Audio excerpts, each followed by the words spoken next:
پچھلے کچھ دنوں سے زندگی میرے ساتھ بہت عجیب سا کھیل کھیل رہی تھی۔ نہ دن کو چین ملتا تھا، نہ رات میں سکون میسر تھا۔ ہر وقت پریشانی اور تکلیف نے ہی ڈیرے ڈالے ہوئے تھے، کیونکہ پچھلے کچھ دنوں سے میرے ساتھ بہت عجیب معاملہ ہونے لگا تھا۔ میں جب بھی رات کو سوتی تو مجھے اتنی گہری نیند آنے لگتی کہ میرے ہوش اڑ جاتے، میں اپنے ہوش کھو بیٹھتی۔ رات کو میں بیڈ پر سوتی لیکن دن کو چارپائی پر موجود ہوتی، اور جب دن کے وقت ہلکا سا چلتی پھرتی تو میری ٹانگوں میں شدید درد ہونے لگتا۔ مجھے اپنی حالت کی کچھ سمجھ نہ آتی کہ آخر میرے ساتھ ایسا کیوں ہوتا ہے۔ ایک دن مجھے دیور حسن پر شک ہوا۔ وہ یوں کہ حسن روز مجھے کھانا دینے آتا تھا، جسے کھاتے ہی شاید مجھے کوئی ہوش نہ رہتا۔ پھر پتہ نہیں پوری رات میرے ساتھ کیا کچھ ہوتا۔ ایک رات میں نے وہ کھانا نہ کھایا تو رات کے پچھلے پہر کوئی میرے کمرے میں آیا، اور جیسے ہی مجھے بیڈ پر کچھ محسوس ہوا تو میری جان ہی نکل گئی، کیونکہ میرا دیور شادی کے ایک ہفتے بعد میرے میاں نے کہا کہ مجھے دبئی جانا ہے۔ میں نے یہ بات اپنی امی ابو کو بتا دی۔ انہوں نے کہا کہ تم نے یہ بات پہلے نہیں بتائی تھی۔ تو میاں نے کہا کہ میں کون سا اکیلا چھوڑ کے جا رہا ہوں، گھر میں میرا بھائی ہے، میری امی ہے، ان کے ساتھ رہے گی۔ میں 1 سال کے بعد واپس آ جاؤں گا، پھر اس کو بھی اپنے ساتھ لے جاؤں گا۔ میرے امی ابو نے مجھے سمجھایا کہ 1 سال ہے، مشکل سے کاٹ لو، پھر تم نے حسیب کے ساتھ ہمیشہ کے لیے باہر کے ملک چلی جانا ہے، تو اس سے زیادہ اور کوئی بات اچھی نہیں لگتی۔ میرے امی ابو مجھے سمجھا کر اور معاملہ سلجھا کر چلے گئے، لیکن رات ہوئی تو مجھے میری چچی اور حسیب کی باتیں سنائی دیں۔ جب میری چچی کہہ رہی تھی کہ اچھا تو اس کو ساتھ لے کر جائے گا، مجھ سے پوچھے بغیر حسیب نے کہا کہ امی، وہ تو میں نے معاملہ حل کرنے کے لیے کہا تھا، میں اس کو کبھی بھی ساتھ لے کر نہیں جاؤں گا، اس کو میں تیرے لیے لے کر آیا ہوں تاکہ وہ اس گھر کے کام کرے۔ میری چچی نے کہا، وہ تو میں کہوں کہ اتنی مشکل سے تو آرام کرنے کے دن آئے اور تم محترمہ کو ساتھ لے جاؤ گے، تو میں تو ساری زندگی اس گھر کے برتن ہی دھوتی رہ جاؤں گی۔ تو حسیب نے میری چچی سے کہا کہ ایسی کوئی بات نہیں، میں اسے نہیں لے کر جاؤں گا، یہ تو میں نے ٹائم گزارنے کے لیے بات کر دی، وقت گزر جائے گا، بچے وغیرہ ہو جائیں گے اور اس کے ماں باپ بھی ٹھیک ہو جائیں گے، اور اگر نہیں ہوتے ٹھیک تو کیا بچوں کے ساتھ بیٹی کو واپس لے گئے۔ میری چچی نے اپنے بیٹے کو دوائیں دیں اور کہا کہ تم تو بڑے سمجھدار ہو، اچھا چلو اب جانے کی تیاری کرو۔ مجھے بہت افسوس ہوا کیونکہ میرے ساتھ یہ بہت غلط ہو رہا تھا، حسیب نے مجھے دھوکہ دیا تھا، پہلے ہی میں نے یہ بات اپنے گھر والوں کو بتا کر غلطی کی تھی۔ ان کا کہنا تھا کہ 1 ہفتے کی دلہن ہو، اس طرح سب کے سامنے عدالت نہیں لگانی چاہیے تھی۔ انہوں نے یہ بھی کہا تھا کہ چھوٹی چھوٹی باتیں ہم نے لوگوں کو بتا کر اپنا گھر خراب نہیں کرنا ہے، گھر بنانے کے لیے عورت کو ہی قربانی دینا پڑتی ہے، اس لیے چپ کر گئی۔ حسیب باہر کے ملک چلا گیا، اب گھر میں صرف میری چچی، میرا ایک دیور حسن تھا جو حسیب سے چھوٹا تھا۔ ویسے تو حسن کی پڑھنے کی عمر تھی، لیکن وہ کوئی پڑھائی نہیں کرتا تھا اور نہ ہی کوئی نوکری کرتا تھا، دن بھر گھر سے باہر رہتا تھا، اگر کبھی آتا تو فون پکڑ کر بیٹھ جاتا تھا۔ میری چچی اس کے ناز نخرے برداشت کرتی رہتی کہ وہ سبزی نہیں کھاتا، کبھی کہتی کہ اس کے لیے گوشت بنا لو۔ اسی طرح میرے دن گزر رہے تھے۔ میری چچی کا رویہ میرے ساتھ مناسب تھا، اگر اچھی رہوں تو وہ بھی اچھی رہتی تھی، کوئی بات غلطی سے منہ سے نکل جاتی تو 2-4 باتیں وہ بھی سنا دیتی تھی۔ ابھی شادی کو 1 مہینہ ہی گزرا تھا کہ پتہ نہیں کیا مسئلہ ہوا تھا، رات ہوتے ہی مجھے اچانک سے ایسی نیند آتی کہ صبح جلدی میری آنکھ کھلتی ہی نہیں تھی اور جسم بھی ٹوٹنے لگتا تھا۔ میری چچی مجھے باتیں سناتی کہ 10 بجے تک سوتی رہتی ہے، چودھرانی محل سے آئی ہے، جو صبح جلدی اٹھنے کی عادت نہیں ہے۔ ایک دن میں نے چچی کو یہ بات کہہ دی کہ میں خود حیران ہوں، آج تک میں اتنی دیر تک نہیں سوئی ہوں، پتہ نہیں مجھے کیا ہو رہا ہے، مجھے بہت زیادہ نیند آتی ہے اور مجھے پتہ ہی نہیں چلتا۔ انہوں نے کہا کہ کیوں، تو کوئی نشہ کرتی ہے کیا؟ چچی کی زبان گندی ہوتی جا رہی تھی، لیکن میں کیا بول سکتی تھی۔ پھر دن اسی طرح گزرنے لگے اور مہینے کے اینڈ پر مجھے یہ پتہ چلا میں امید سے ہوں، لیکن میں حیران رہ گئی کیونکہ میرے میاں سے اس معاملے میں ایسی ملاقات ہی نہیں ہوئی تھی، ہمارا کوئی ایسا پلان بھی نہیں تھا۔ ہم لوگوں نے 8 دن ہی گزارے تھے ایک دوسرے کے ساتھ، اتنی جلدی میں امید سے کیسے ہو گئی؟ میں تو حیران تھی، لیکن چچی خوش تھی۔ میں نے نرس سے بھی بات کی تو نرس نے کہا کہ 8 دن تو رہی ہو نا اپنے میاں کے ساتھ، تو بالکل ایسا ہو سکتا ہے، ایسی کوئی بات نہیں ہے۔ پھر میں نے کہا کہ اتنی جلدی؟ تو نرس نے کہا کہ اتنی جلدی بھی ہو جاتا ہے، اس میں کوئی پریشانی کی بات نہیں ہے، آپ فکر نہیں کریں۔ میری چچی لوگوں کو کہتی تھی کہ میرا بیٹا کالج میں پڑھتا ہے، لیکن مجھے نہیں لگتا کہ وہ کالج میں پڑھتا ہے، کیونکہ اس کے پاس میں نے نہ کبھی کوئی کتاب دیکھی، نہ ہی اس کے پاس کوئی کالج بیگ تھا۔ میں اس معاملے میں کچھ بھی نہیں بولتی تھی۔ چچی کو جب سے پتہ چلا تھا کہ میں امید سے ہوں، وہ میرا بہت زیادہ خیال رکھتی تھی، مجھے کسی بھی چیز کو ہاتھ نہیں لگانے دیتی تھی۔ میں حیران تھی کہ یہ عورت تو کہتی تھی کہ جلدی سے میری بہو آئے تو بس میرے گھر کے کام کرے، اور اب کیسے یہ میرا خیال کر رہی تھی۔ ویسے گھر کا ماحول بہت عجیب تھا، ہر ہفتے یہاں پر فلم ضرور دیکھی جاتی تھی، اور گانے تو دن بھر چلتے رہتے تھے۔ چچی کے کمرے سے گانے کی آواز آتی رہتی تھی۔ میرا دیور حسن گانے اونچی آواز میں چلاتا تھا، اور میری چچی شام ہوتے بیٹھ جاتی، رات تک ڈرامے ہی دیکھتی رہتی تھی۔ میں نے جب حسیب کو یہ بات بتائی تو وہ بھی خوش ہو گیا تھا۔ میں نے اسے کہا کہ پتہ نہیں کیوں مجھے کچھ عجیب سا لگتا ہے۔ اس نے کہا کیا لگتا ہے؟ مجھے جو لگتا تھا وہ میں بیان نہیں کر پا رہی تھی۔ مجھے ایسا لگتا تھا کہ یہ بچہ حسیب کا نہیں ہے، کیونکہ اچھی طرح جانتی تھی کہ ہمارے بیچ ایسا کچھ نہیں ہوا تھا، اور اگر ہوا بھی تھا تو وہ اس کام کے لیے نہیں ہوا تھا۔ پتہ نہیں، میں خود بہت گھبرائی ہوئی تھی، اس لیے حسیب کو بھی کوئی بات سمجھا نہیں پائی۔ اس نے کہا کہ اس طرح کی باتیں نہ کرو، جب میں واپس آؤں گا تو تمہاری گود میں بچہ ہوگا، اس سے زیادہ خوشی کی بات اور کیا ہو سکتی ہے؟ میں اچھی طرح جانتی تھی کہ حسیب مجھے اپنے ساتھ نہیں لے جانے والا تھا، وہ صرف مجھے لالے لگا رہا ہے۔ وہ کیا سمجھتا تھا؟ میں کوئی بیوقوف ہوں، ان پڑھ ہوں، مجھے کچھ بھی نہیں پتہ۔ میں نے سوچ لیا کہ اچھا اگر ایسا ہے تو میں بھی اسے کہتی ہوں کہ ٹھیک ہے، پھر میں پاسپورٹ بنوا لیتی ہوں، پھر دیکھتی ہوں یہ کیا کہتا ہے۔ میں نے بھی حسیب کو کہہ دیا کہ ٹھیک ہے، پھر میں اپنے بھائی کے ساتھ جا کر پاسپورٹ وغیرہ بنوا لیتی ہوں، کیونکہ اس کے بعد مجھے آپ کے ساتھ ہی جانا ہے۔ تو حسیب نے بات گھما دی اور کہنے لگا کہ یہاں سے اتنے اچھے کپڑے ملتے ہیں، تم بتاؤ تمہارے لیے کیا لے کر آؤں؟ مجھے پہلے سے ہی غصہ آیا ہوا تھا۔ میں نے بھی حسیب کو لمبی لسٹ بتا دی۔ میں نے کہا یہ ساری چیزیں لے کر آنا۔ وہ آگے سے خاموش ہو گیا۔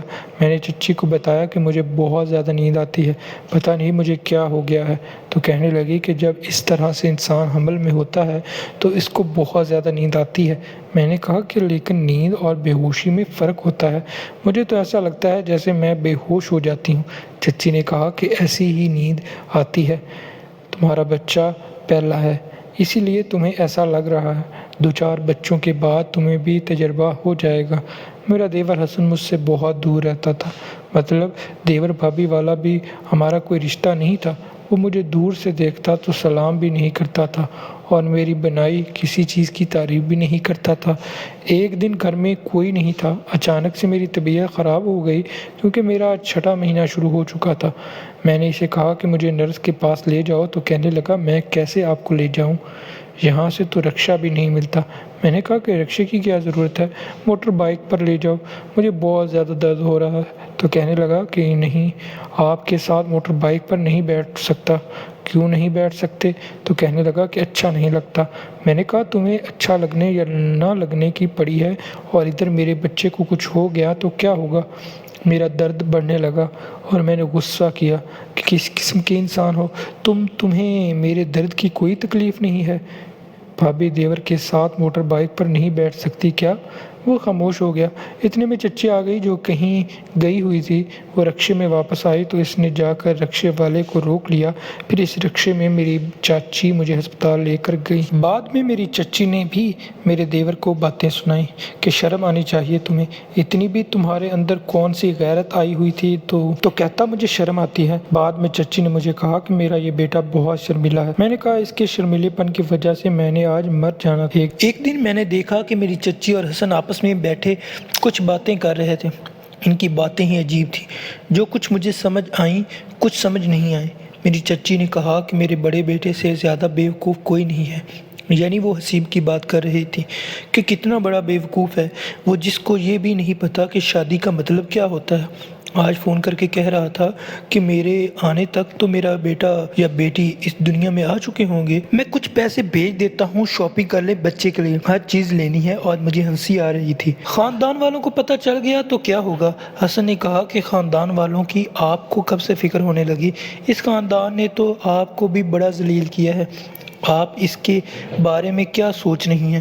چچی نے لمبی سانس کھینچی اور کہا کہ اس خاندان نے مجھے ذلیل تو بڑا کیا ہے۔ ہم گانا بجانے والے تو کیا ہو گیا، کبھی اپنے جسم کا سودا تو نہیں کیا تھا؟ خاندان والوں نے تو مجھے آج تک نہیں بخشا، کہتے تھے کہ میں نے طائف سے شادی کر لی ہے۔ میں حیران رہ گئی کہ میری ساس ناچ گانا کرنے والوں کے خاندان سے تھی اور ان کے بارے میں اس طرح کی بات مشہور تھی۔ اس کے بعد دیور حسن نے کہا کہ آپ طائف تو نہیں ہیں لیکن تماشبین ضرور ہیں۔ حسن کھانا کھا رہا تھا اور چچی اس کے پاس بیٹھی تھی۔ وہ اس بات پر زور زور سے ہنسنے لگی اور چچی نے اس کے کاندھے پر تھپڑ مارا اور کہا کہ زیادہ ہی فری نہ ہو گیا ہو، کسی دن اگر یہ بات پتہ چل گئی نا تو تیرا بھائی تو ہم سب کو نہیں چھوڑے گا۔ تو حسن نے کہا کہ وہ زیادہ سے زیادہ کیا کر لے گا؟ جب بات عزت پر آ جائے گی تو پھر خود ہی خاموش ہو کر بیٹھ جائے گا۔ آپ اسے بتا کیوں نہیں دیتی ہیں؟ وہ آپ کا بیٹا نہیں ہے اور صرف میں ہی آپ کا بیٹا ہوں۔ میرے قدموں تلے سے زمین نکل گئی کہ ان لوگوں کے اتنے سارے راز تھے اور انہوں نے ہم سے جھوٹ بولا تھا، تو اس کا مطلب حسیب ان کا بیٹا نہیں تھا، تبھی تو اس کو پیسے کمانے کی مشین بنا رکھا تھا۔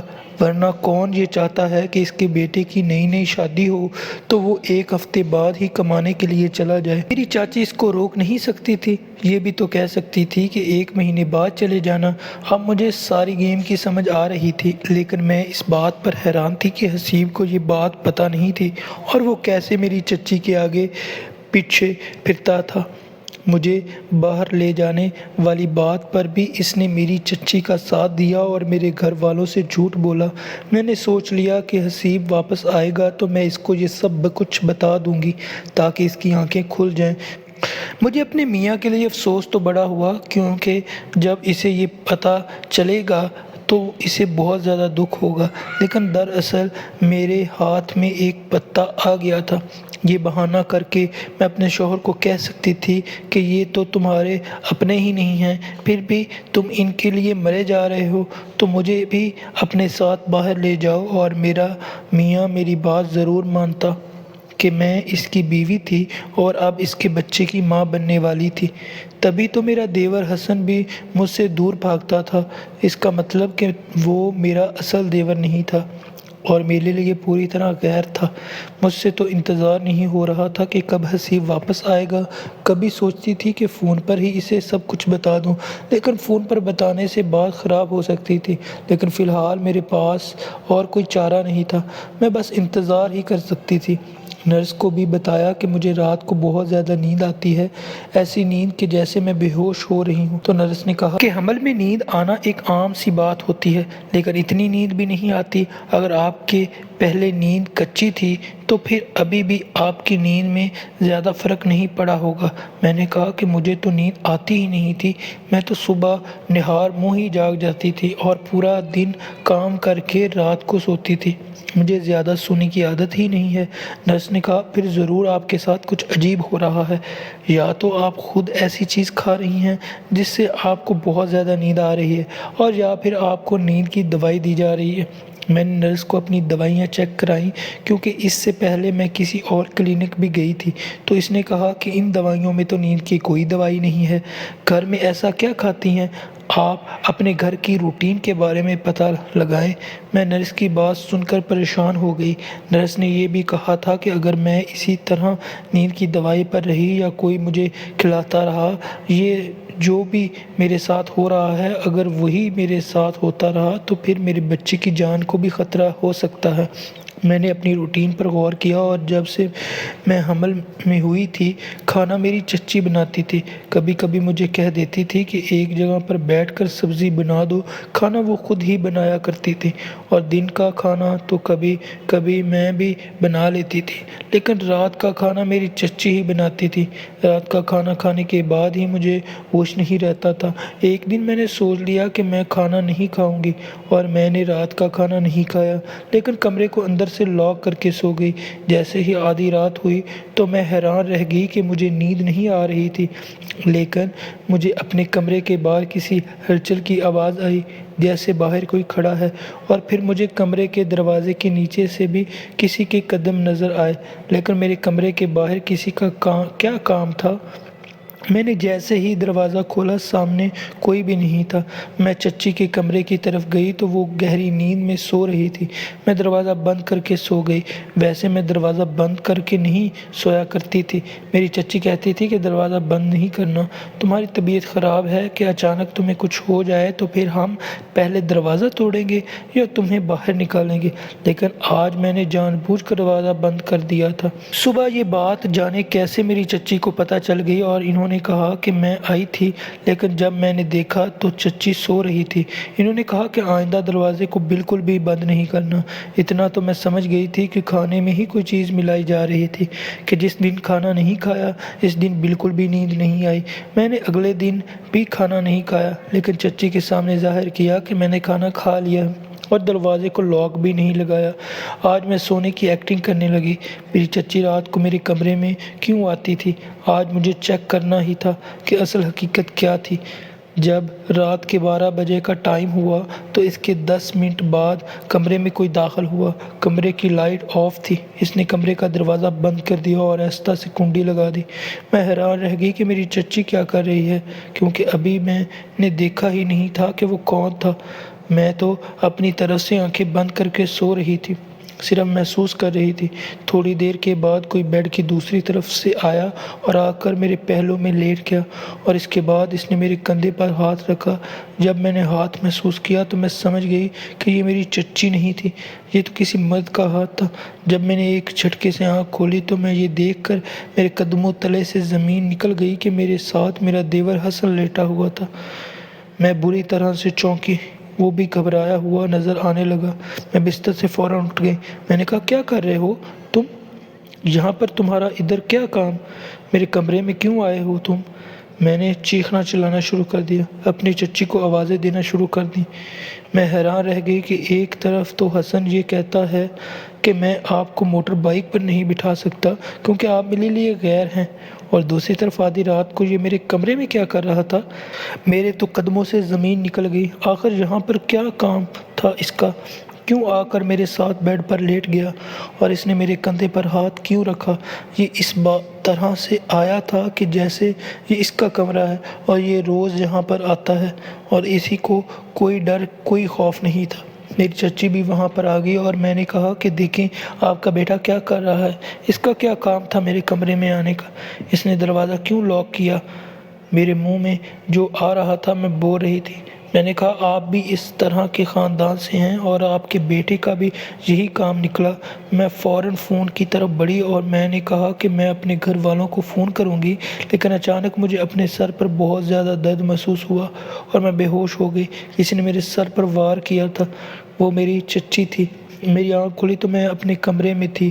اس نے مجھے کہا کہ یہ بچہ بھی میرے چھوٹے بیٹے کا ہے، کیونکہ میں نہیں چاہتی تھی کہ میرے بڑے بیٹے کا بھی وارث بنے، کیونکہ میرے میاں کی وصیت تھی کہ جب میرے بڑے بیٹے کی شادی ہو جائے گی تو ساری دولت اس کے وارث کی ہوگی، اس لیے یہ وارث اس کا نہیں، چھوٹے بیٹے کا ہے۔ شادی تو اس کی کروانی پڑی دنیا والوں کو دکھانے کے لیے، لیکن بچہ میں اپنے چھوٹے بیٹے سے ہی پیدا کروانا چاہتی تھی۔